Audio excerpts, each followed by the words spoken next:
Good morning, Mount Olive Church and friends of Mount Olive Church. Andrew Short here with you this morning. Hopefully, you are having a good Saturday so far and a good week and a good start to your weekend. Let me present my screen here, and hopefully, you've had a chance to get to watch the other guys' devotion so far this week. And of course, hopefully, you joined us last Sunday, for Pastor TJ's message on the walls of Jericho, and had points there. I'm going to go with surrender. Put this slideshow on here this morning and we're in Joshua 6, the kind of a familiar story, the walls of Jericho, but Pastor TJ brought out so much stuff in it that I never really thought about before. And this is kind of the part that hit me, the part of surrender. And just one verse today from that, and comes from verse 10. And Joshua had commanded the people. There's kind of some stuff before this. If you get a chance, go back and read this again. But and Joshua had commanded the people, saying, "You shall not shout."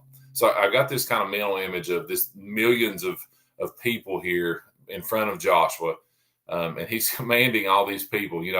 Sometimes we have a hard time getting 20 kids to quiet down long enough to give them the instructions for something to do. But I've got this idea of this millions of people, and Joshua has commanding them, saying, "You shall not shout, nor make any noise with your voice, neither shall any word proceed out of your mouth until the day I bid you shout. Then shall ye shout." And so I guess the thought is, think of the surrender, the giving up, these millions of people, much less Joshua. I'm sure he's thinking in his mind, God, we're talking about these millions of people, getting them not to make a sound. But of course, God tells him to do it. He goes and does it.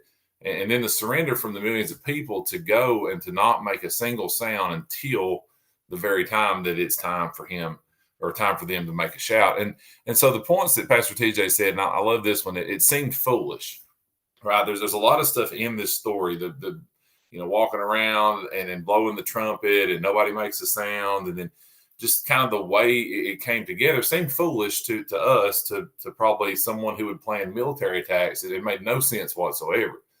And so the point of that, or at least part of the point of that, I think, is that it gave God the glory. If God had said, I need you to go and I need you to try your absolute hardest, and you've got to make sure that you do this, this, this, and this, then it would have been more about the people than it would have been God. But because he used trumpets and shouts and being quiet, that gave God the glory. I love that. I love that sometimes he uses people, he uses situations that don't make any sense because it gives him the glory. And that's all that it's about anyway. And at the end of the day, I love this line from Pastor TJ on Sunday, between your promise, so God's promise to us, and our purpose, in between those two things, in between his promise to us and our purpose, is patience. And boy, I am terrible at that. I think probably some of you are too, but the patience of trusting God for what he's told me and getting me to where he wants me to go, I've got to be patient. Love that.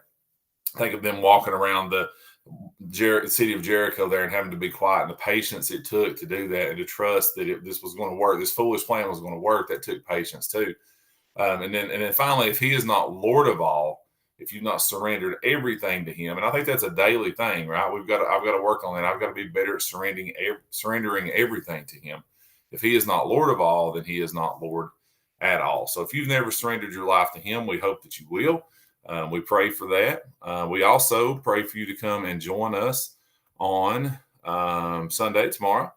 And hopefully you will join us live at 11 o'clock. If not, join us online. And we love you guys. Have a good rest of your weekend. See you.